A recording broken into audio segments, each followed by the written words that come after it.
The ghost, it's a move that not everybody can do, but I'm blessed enough to have that ability, the ankle mobility, hip mobility, and the bend to do that. It's just a change up. I wouldn't say it's my go-to move, but when you're going against a taller, bigger tackle that struggles to bend, it's a move that that can work in our favor. You mentioned like your length and speed to power. Yeah. Those two moves kind of go hand in hand. Is that yeah, they do. It's a move that you got to set up for sure. And then when I flash a long arm at a guy, it'll make him want to sit down. So they go hand in hand for sure. Donovan Ezeiruaku is different. Look at this, man. Now I'm gonna tell you one thing. You remember Randy Gregory, and I keep on bringing this back. That damn bend. Y'all remember when I used to hype up Randy Gregory and that damn bend? Look at that move. You see that move that he's doing when he's dipping underneath and he's chopping the arm down and then locking it? If you see a lot of that right there, I ain't gonna lie. D-Law used to do that, and y'all know how I feel about D-Law, but D-Law was great at that. But this guy has that move already. Look at this cross. And he has elite bend, which D-Law, that was his move right there. But he didn't have the bend. He didn't have the athletic ability, in my opinion, to do that. So when you see that, and you got Micah Parsons on the other side, ooh, I'm getting excited. What's good, everybody? It's Big Game James, man. I'm in these streets. I stay in them streets. I'm the streets. Remember that. You know what it is.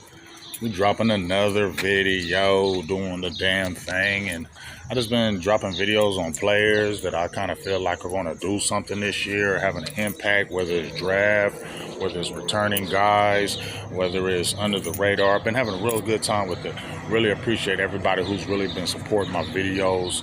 Thank you very much, man. Let's keep on doing it. You know what I'm saying? Just getting back active in these streets. You know what I'm saying? So I really appreciate it. Please continue to support Big Game James.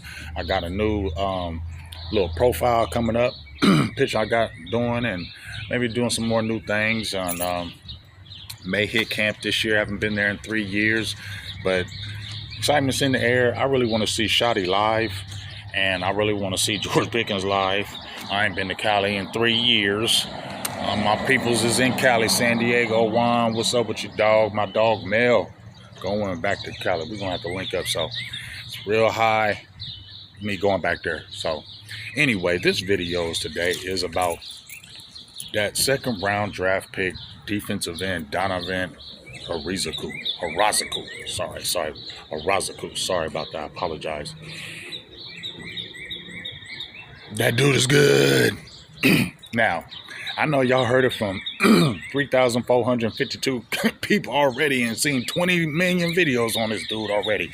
I'm late to the party. I knew about it, but I'm late to the party. I'll admit, I'm late to the party as far as, doing a breakdown on him and things of that nature. And I'll be first to tell you, I didn't know nothing about him like that. I knew of him, heard of him, but didn't really start hearing about him until that draft really started popping off. Started really hearing things about him, and then I started looking at things. But I'll be the first to tell you the truth. I didn't know nothing about him like that because my eyes were focused on D tackle, that receiver, and possibly getting a running back.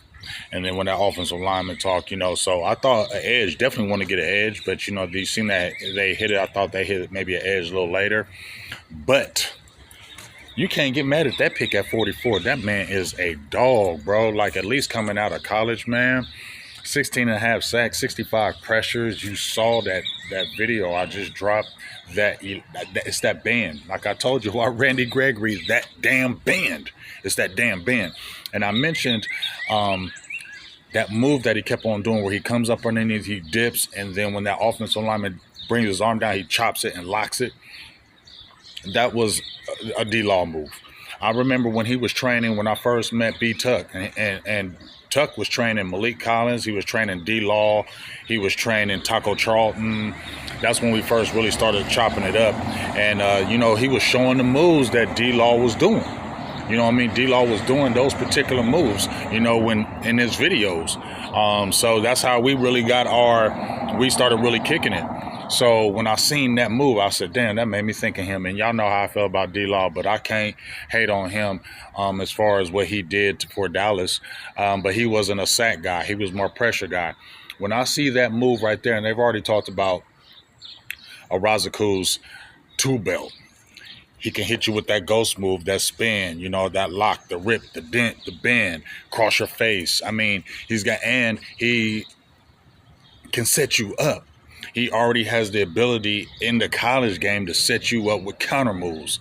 Not a lot of guys come out there and do that. Even when you look at Micah Parsons really don't got no go-to move. Really watch Micah. He don't got no go-to move. He's just like when I had my dog B-Tuck on there and even Emery, they said he's an alien. He's different. That speed, you just don't see it. He's just so damn fast in his get off. And then once he sees it, his pursuit and running you down, it's just different. But you can't really sit there and say Micah got all kind of a tool belt to really kill you in the pass rushing game. He just has that elite speed that you just don't see. Well, when you stack them numbers up with Donovan, they real close. That was a great pick for the Cowboys. Those first three picks were like elitist picks. I mean, when you look at Booker, Donovan, Revel, that might be crazy in the next few years. But this dude, when I did the interview with Emory Hunt, we were talking about that pick. And go check out that interview with Emory Hunt, especially when we talked about Donovan, and see what we said about that. I said, what role do you think he'll have with the Cowboys, knowing that there's a little bit of a logjam at the end? You got Dante Fowler. Of course, you know, you got Micah. You got Marshawn Nealon come back in the fold. Sam Williams, who I think is going to have a really good year. He's chomping at the bit. This is a career year. And they got Peyton Turner as well. So they have some guys. So you wonder, where is he going to come in? I said, is he going to be more of a third down specialist where you just bring him in a third down on NASCAR packages and say, you ain't got to worry about anything else. Just get to the quarterback. That's why I said he'll get possibly 4 to 5 sacks in his rookie year just on splash plays, because he's coming in not having a lot of responsibility. Just come in and go after the quarterback. But looked at Todd Archer yesterday and listened to Nick Harris. Shout out to Nick Harris in them streets on 105 The Fan. You can listen to that yesterday. I happened to catch it early in the morning when they were talking about Mike and all those things, but Donovan got brought up and he was just gushing over him, saying that he is going to be crazy this year. And I really think he is. That was a lot of people love this pick, and there's a great reason why. He's going to cause a lot of havoc on that defensive line now and in the future. Now, I hope the Micah Parsons thing gets figured out and solved. Please let it get solved, because you're not going to win that negotiation, Jones. I'm looking in the heavens right now. You're not going to win that negotiation, Steven and Jerry. He's one of the top players in the league. You're going to have to pay all that damn money. You ain't going to win that negotiation. And he got that David Mugalato, whatever the hell his name is. You ain't winning that. You paying top dollar. The longer you wait, the more you're going to pay. That's just the way it is. Y'all can't win negotiation with the top dogs. The mid-level players or the bottom players, y'all can win them. Can't win them with top dogs. They're going to get everything. And especially when they get them top agents, you're not winning it. So please get him in here. But if he don't, and I think Micah, I hate for you to do it, but when Zeke held out, he got his money. When Zach Martin held out, he got his money.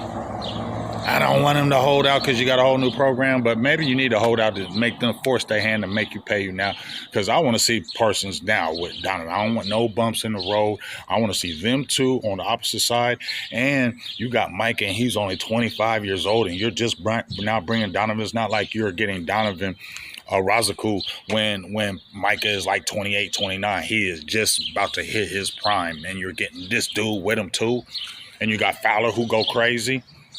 Sam Williams is going to be really good this year because he needs to get that contract.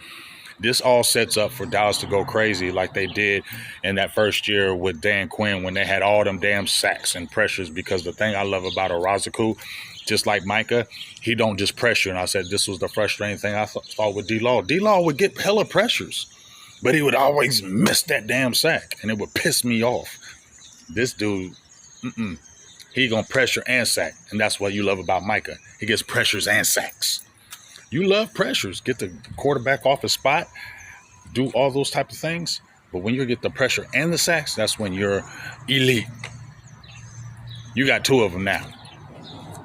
And you still got Sam Williams, bro. I'm hyped about that because I love pass rush and I love defense. So it's really excited about Donovan. I really want to see what he's going to do. And They were saying that Todd Archer was talking about how they got him standing up, playing a little bit of linebacker where he can drop in coverage, because I believe he has the type of frame and body, because he's a little undersized. I think he's like, what, 250? When that 250 range, like I said, slim like Randy Gregory, but stronger than you think. But they had him dropping in coverage already. And they said, you know, if he played in a 3-4 system, he could play stand-up linebacker. If you could have him dropping coverage too, it's over. Because if this man can cover and it gets you in the back, it's over. Dallas got one of the steals of the draft. You got probably a steal in Revel. And you got a steal in Ezeiruaku. Y'all, Dallas, y'all may... Woo, excuse me, Lord Jesus. Y'all may be goofy in them negotiations. Y'all might be goofy in other things, front office. But I can't lie. And I talked about the draft like, do y'all draft great? And I've been going back and forth. I said I'd give y'all a high C, maybe a low B. But this draft, y'all might have knocked it out the park. And Donovan Ezeiruaku is going to be nasty for Dallas. Him and Parsons, they're going to be talking about them two as the dynamic duo the next few years. Bank on it. Give me your thoughts. Tell me how you feel. You like Donovan? I know I do, because I was one of the... If you look to watch the draft show, when they drafted him, I said, oh, hell no. I was wrong. Because when I went and watched that tape right after, I said, man, what the hell? I said, smack yourself for that dumb one. Tell me what you think about Donovan. You going to turn up this year? Give me a sack total. Give me a pressure total. What you think? Let me know in the chat or the comments. Big Game James. On the streets. We out. Peace.